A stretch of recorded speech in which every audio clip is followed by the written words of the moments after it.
Hello and welcome to PRSay. This is the official podcast of the Houston chapter of the Public Relations Society of America. And I'm your host, Veronica V. Sofer. I have the pleasure of introducing you to some of our amazing members here in the Houston chapter of PRSA with the goal of connecting and making sure that we're all in network, we know how to get a hold of each other, and that we've got a pool of resources that we can go to anytime we need anything from the different spaces that we're in. So we'll go ahead and get this episode kicked off. But before I do, I want to remind you to hit subscribe if you are listening on the podcast on any of your favorite podcast platforms. Just push that little button. We don't want you to miss any episode.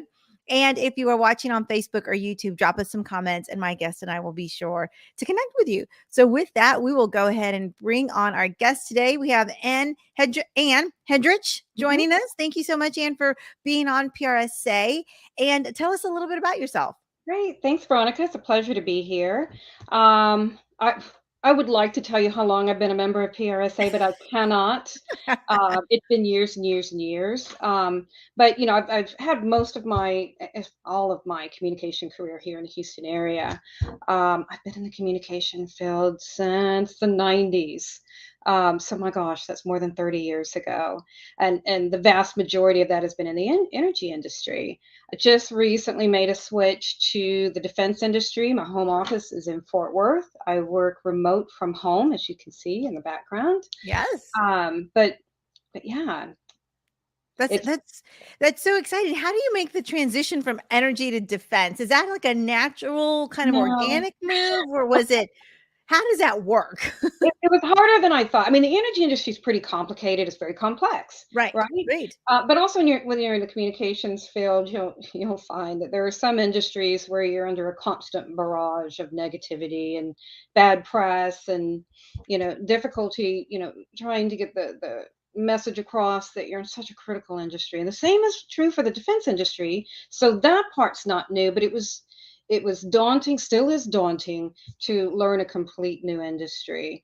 It's manufacturing, which I've not been a part of before. Mm-hmm. So it's Mm-hmm. actually, very exciting to learn that aspect. And I'm very proud to be in that industry as I was in the energy industry. Mm-hmm. Mm-hmm. That's fantastic. So, what directed your career towards this path? Were you what journalism major? Did you have your sight set on public relations and communications, or did you just kind of fall into it?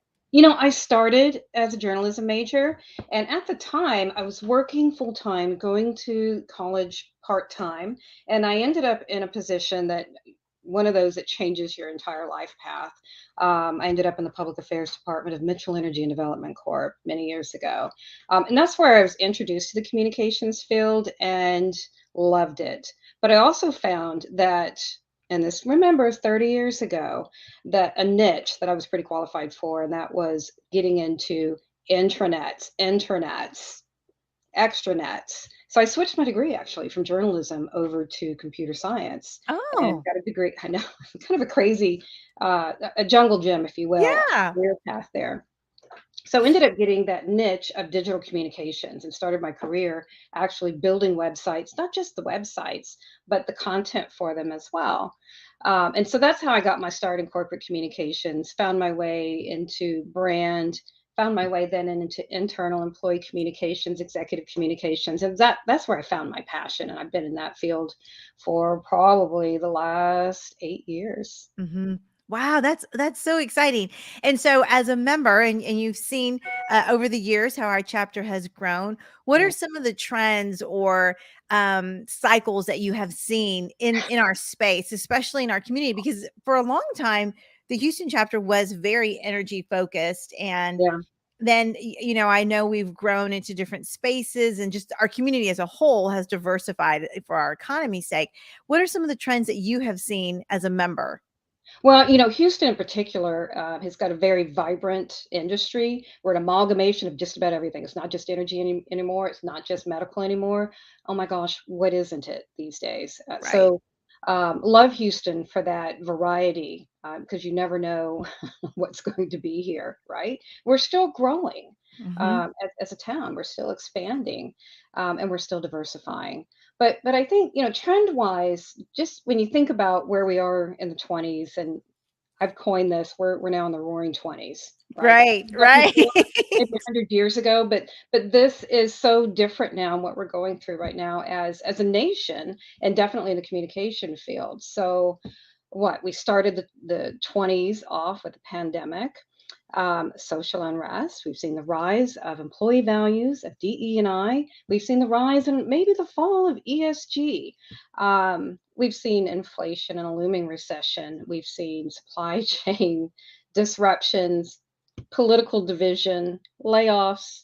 The future of work is changing right now. We've seen how remote can work. We've seen how hybrid can work. Now, many people are calling employees back to the office. So we're going to see how that works too. But now, just this year, we've got AI. I mean, there is no rest for the weary in this. Yeah, there's absolutely none, none. That's and Yeah. when you put it like that and you start to chronicle all the things that we've seen, especially in our space, and you think about how that's impacted our jobs that we do, whether you're an expert in social media or internal employee relations or whatever that looks like for you, even development, it's required us to think differently as Yeah. communicators. I remind people all the time when I got into school communications, we were still faxing letters Yeah. to campuses from central office to make a Xerox copy of to put in a folder to go home. You How know, fast things have changed. yes, yes. And so I think as communicators, we've had to really learn a lot more about our expectations. And we live in, I talk about this all the time. We live in an Amazon Prime kind of world Oh, wow. where our audience wants everything now, now, now, now, not yesterday, not next day, now. I order it, I want it now. And Yeah. so, how do we deliver as communicators with those kinds of expectations? Well, that's just it. You've got to be one, agile. You've got to be flexible. You've got to be nimble. You've got to be willing to learn the next big fad because you don't know what's going to come tomorrow. And that's good. I think that's the excitement about the field that we're in is that Yeah. we never know what a day is going to bring, and it is a constant learning and growth mindset that we need to be in to be able to respond to the changes and communicate that.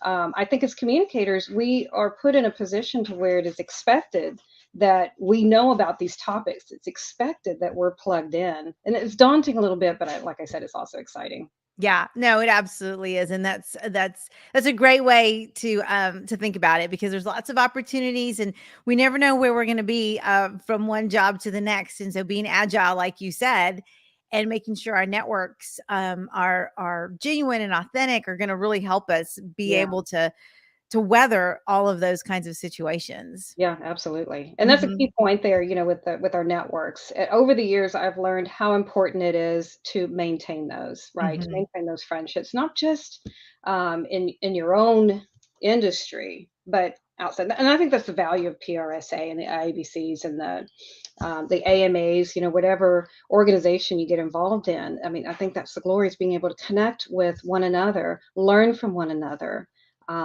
mentor, be Hmm. a mentee, Hmm. give back to your community. But through, I think each of us being involved in the various aspects that we're in the communications field, um, being able to bring each other together and learn from one another is such, I think, the big value of PRSA and a lot of. Yeah. No, I would agree 100%. Well, it's been so good visiting with you. And how can people connect with you if they haven't had a chance to get to know you or learn from you yet? How is the best way for someone to reach out to you? I am active on LinkedIn, so just Great.